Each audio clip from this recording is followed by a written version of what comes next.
Hello everyone, welcome to my channel success education point with Sapna. इस video में आज हम संस्कृत क्लास 10 के चैप्टर नंबर 3 तृतीय पाठ का हिंदी अनुवाद देखेंगे। तो चलिए शुरू करते हैं इस वीडियो को। सबसे पहले मैं आपको पाठ दिखा देती हूँ। देखिए, ये है हमारा तृतीय पाठ है जिसका नाम है स्वराष्ट्र गौरवम, जिसका अर्थ होता है अपने राष्ट्र का गौरव। कल जो मैंने वीडियो अपलोड की थी अपने चैनल पे, उसमें मैंने शुरू के जो 4 श्लोक हैं उनका अनुवाद मैंने करवा दिया था, और साथ ही में मैंने ये भी बताया था कि एग्ज़ाम में जब श्लोक कोई भी आता है तो उसमें लिखा हुआ आता है कि इस श्लोक की सप्रसंग व्याख्या कीजिए। तो सबसे पहले आपको प्रसंग लिखना होता है, उसके बाद जो है अनुवाद लिखना होता है। तो प्रसंग लिखने का सही तरीका क्या है वो भी मैंने उसी वीडियो में बता दिया था। इस वीडियो को देखने से पहले आपको वो वीडियो ज़रूर देखनी चाहिए, क्योंकि स्टार्टिंग इस चैप्टर की वहीं से हुई है, और प्रसंग अच्छी तरीके से लिखते कैसे हैं वो भी मैंने उस वीडियो में बता दिया है। तो आप वो वीडियो पहले देख लीजिएगा, उसका लिंक आपको मिलेगा इस वीडियो के डिस्क्रिप्शन बॉक्स में। अच्छे से मैंने समझाया है प्रसंग के बारे में, और 4 श्लोक हमारे कंप्लीट हो भी चुके हैं। इसमें कुल 11 श्लोक हैं, तो 4 हम कर चुके हैं, बाकी के जो 7 हैं वो हम आज देखेंगे। तो चलिए शुरू करते हैं वीडियो को। वीडियो अगर पसंद आए तो लाइक कर दीजिए, शेयर कर दीजिए। चैनल पर नए हैं तो सब्सक्राइब करके बेल आइकन जरूर प्रेस कीजिए, जिससे आने वाली नेक्स्ट वीडियो की नोटिफिकेशन आप तक तुरंत पहुंच सके। अगर आपको इस चैप्टर के क्वेश्चन आंसर्स भी देखने हैं तो उसकी भी वीडियो मेरे चैनल पे पहले से ही है, लिंक आपको इस वीडियो के डिस्क्रिप्शन में मिल जाएगा, तो आप क्वेश्चन आंसर्स भी देख सकते हैं। तो चलिए आज हम स्टार्ट करते हैं 5वें श्लोक से। 4 हो चुके हैं हमारे। देखिए, 5वां श्लोक है एत देश प्रसूतस्य सकाशाद अग्रजन्मनः स्वं स्वं चरित्रं शिक्षरन् पृथ्व्यां सर्वमानवाः। तो इसमें प्रसंग लिखेंगे। पहले प्रसंग के बारे में मैं अच्छे से पिछली वीडियो में समझा चुकी हूँ, वो आप देख लीजिएगा तो आपको समझ में आ जाएगा प्रसंग किस तरीके से लिखा जाता है। प्रस्तुत श्लोक हमारी पाठ्य पुस्तक स्पंदना के स्वराष्ट्र गौरवम शीर्षक पाठ से लिया गया है। यह पद्य मूलतः मनुस्मृति से संकलित है। यह जो श्लोक है वो कहाँ से लिया गया है? मनुस्मृति से संकलित है। इस पद्य में भारत देश की महिमा एवं गौरव को दर्शाते हुए कहा गया है कि संसार के सभी मनुष्यों को भारत देश के श्रेष्ठ लोगों से अपने अपने गुण धर्म की शिक्षा ग्रहण करनी चाहिए। अब हम अनुवाद देखेंगे। इस भारत देश में एत देश का अर्थ है इस भारत देश में। आप अपनी बुक जरूर खोल के बैठिए ताकि आपको अच्छे से समझ में आ सके। एत देश का मतलब क्या है? इस भारत देश में। प्रसूतस्य का अर्थ है उत्पन्न हुए। श्रेष्ठ जनों, अग्र जन्मने का अर्थ है श्रेष्ठ जनों के पास से पृथ्वी पर सभी मनुष्यों को, सर्वमानवा का अर्थ है सभी मनुष्यों को, पृथ्व्याम अर्थात पृथ्वी पर सभी मनुष्यों को, स्वम स्वम का अर्थ है अपने अपने, चरित्रम अर्थात अपने अपने अनुसार, गुण व्यवहार की, चरित्रम का अर्थ है चरित्र या फिर गुण से भी ले सकते हैं, गुण व्यवहार आदि की शिक्षा प्राप्त करनी चाहिए। शिक्षरेन अर्थात शिक्षा जो है प्राप्त करनी चाहिए। सर्वमानवा अर्थात सभी मनुष्यों को। इस भारत देश में उत्पन्न हुए श्रेष्ठ जनों के पास से, जो भी मतलब इस भारत देश में हमारे श्रेष्ठ जन उत्पन्न हुए हैं, है ना, उनसे पृथ्वी पर सभी मनुष्यों को अपने अपने अनुसार गुण व्यवहार आदि की शिक्षा प्राप्त करनी चाहिए। अगला देखिए, अपि स्वर्णमयी लंका न मे लक्ष्मण रोचते जननी जन्म भूमिश्च स्वर्गादपि गरीयसी। प्रसंग देखिए, प्रस्तुत श्लोक पाठ्य पुस्तक स्पंदना के स्वराष्ट्र गौरवम पाठ से लिया गया है। इस पद्य में श्री राम के माध्यम से माता और मातृभूमि के महत्व को दर्शाया गया है। सोने की लंका जीतने पर भी श्री राम वहां नहीं रहना चाहते थे। वे लक्ष्मण से कहते हैं कि, अब अनुवाद देखिए, हे लक्ष्मण, सोने से निर्मित लंका, स्वर्णमयी अर्थात सोने से, लंका सोने से निर्मित लंका अर्थात लंका जो थी वो किससे बनी हुई थी? सोने से बनी हुई थी। तो लक्ष्मण से क्या कह रहे हैं श्री राम? सोने से निर्मित लंका भी मुझे अच्छी नहीं लगती है। न में अर्थात मुझे, न अर्थात नहीं लगती, रोचते अर्थात अच्छी, मुझे अच्छी नहीं लगती है।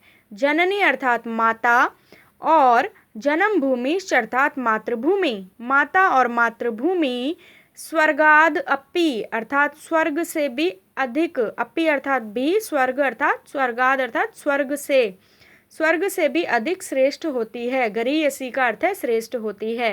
हे लक्ष्मण, सोने से निर्मित लंका भी मुझे अच्छी नहीं लगती है।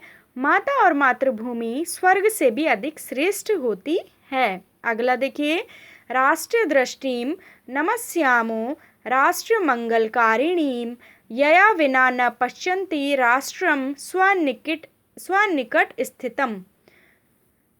प्रसंग देखेंगे। प्रस्तुत श्लोक पाठ्य पुस्तक स्पंदना के स्वराष्ट्र गौरवम शीर्षक पाठ से लिया गया है। इस श्लोक में राष्ट्रीय कल्याण के महत्व को प्रकट करते हुए कवि कहता है कि राष्ट्र का मंगल करने वाली, राष्ट्र मंगलकारिणीम, इसका अर्थ है राष्ट्र का मंगल करने वाली, राष्ट्र दृष्टि अर्थात राष्ट्र दृष्टि को हम नमस्यामो, नमस्यामो का अर्थ है नमस्कार करते हैं। राष्ट्र का मंगल करने वाली राष्ट्र दृष्टि को हम नमस्कार करते हैं।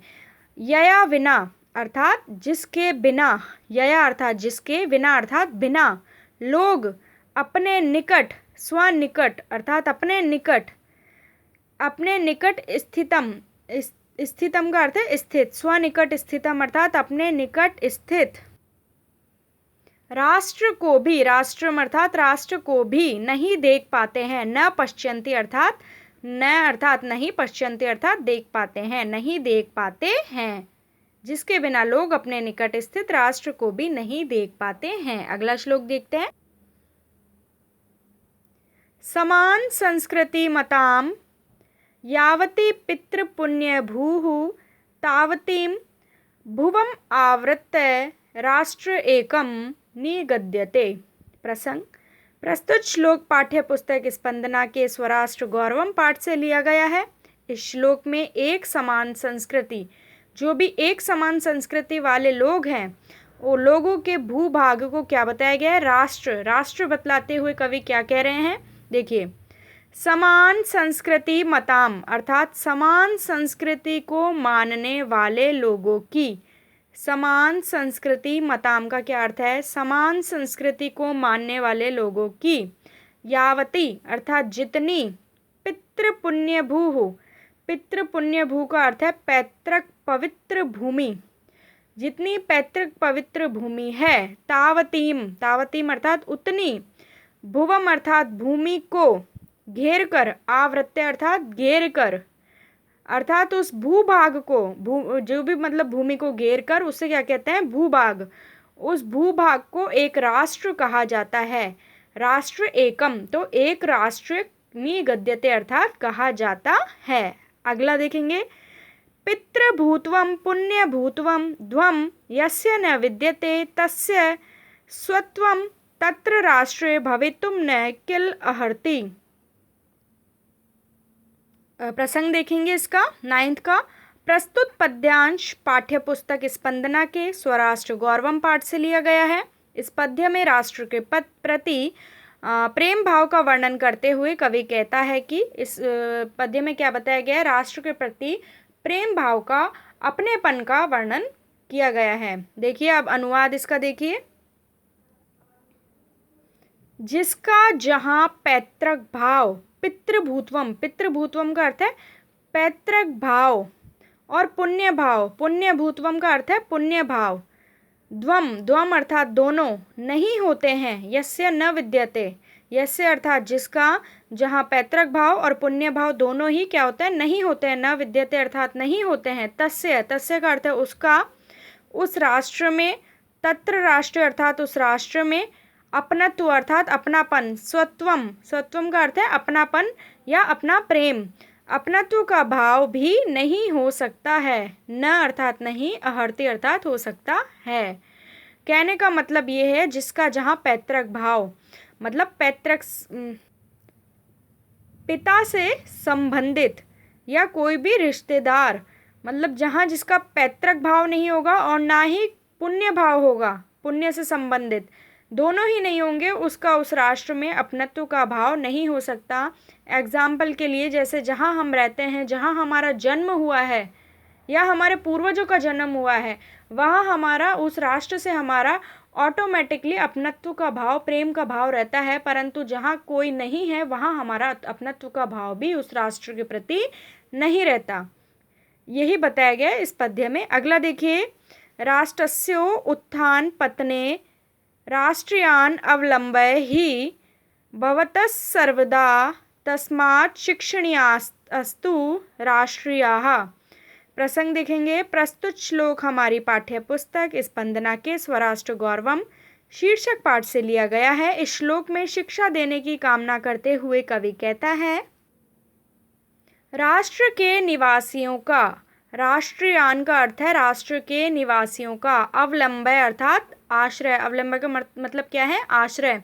तो राष्ट्र के निवासियों का आश्रय लेकर ही हमेशा, सर्वदा का अर्थ है हमेशा, राष्ट्र का उत्थान, राष्ट्रस्य उत्थान, राष्ट्रस्य उत्थान अर्थात राष्ट्र का उत्थान और पतन होता है, पतने अर्थात पतन।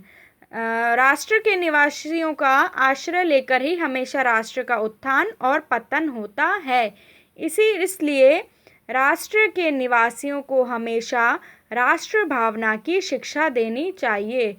शिक्षणीया स्तु अर्थात शिक्षा देनी चाहिए, राष्ट्रीय अर्थात राष्ट्र भावना की शिक्षा देनी चाहिए। अगला देखिए, विद्या शस्त्रम च शास्त्रम च द्वे विद्ये प्रतिपत्ये शस्त्रेण रक्षिते राष्ट्रे शास्त्र चर्चा प्रवर्तते। प्रसंग देखिए। प्रस्तुत श्लोक पाठ्य पुस्तक स्पंदना के स्वराष्ट्र गौरवम शीर्षक पाठ से लिया गया है। मूलतः यह श्लोक चाणक्य नीति से संकलित है। कहाँ से? चाणक्य नीति से, ये याद रखिएगा। इस श्लोक में कवि शस्त्र विद्या और शास्त्र विद्या का उल्लेख करता हुआ कहता है कि शस्त्र विद्या और शास्त्र विद्या, विद्या शस्त्रम अर्थात शस्त्र विद्या, च शास्त्रम और शास्त्र विद्या, च द्वे ये दो, द्वे अर्थात दो, विद्ये विद्या अर्थात विधाएं ज्ञान प्राप्ति के लिए हैं, प्रतिपत्ति का अर्थ है ज्ञान प्राप्ति के लिए हैं। शस्त्रेण, शस्त्रेण का अर्थ है शस्त्र के द्वारा, राष्ट्र अर्थात राष्ट्र के, रक्षित अर्थात सुरक्षित या फिर रक्षा, राष्ट्र के सुरक्षित होने पर, शास्त्र चर्चा प्रवर्तते शास्त्रों की चर्चा करनी चाहिए। फिर से देखिए, शस्त्र विद्या और शास्त्र विद्या ये दो विधाएं ज्ञान प्राप्ति के लिए हैं। शस्त्र के द्वारा राष्ट्र के सुरक्षित होने पर शास्त्रों की चर्चा करनी चाहिए। तो ये थी हमारी आज की वीडियो। इस वीडियो के डिस्क्रिप्शन बॉक्स में आपको जो पहले के 4 श्लोक थे उनका लिंक आपको मिल जाएगा, और इस वीडियो के प्रश्नोत्तर जो हैं इस पाठ के, उसका भी लिंक आपको डिस्क्रिप्शन बॉक्स में मिल जाएगा। आप वहाँ से जाके देख सकते हैं। मिलती हूँ आपसे एक नई वीडियो के साथ। Thank you for watching my video.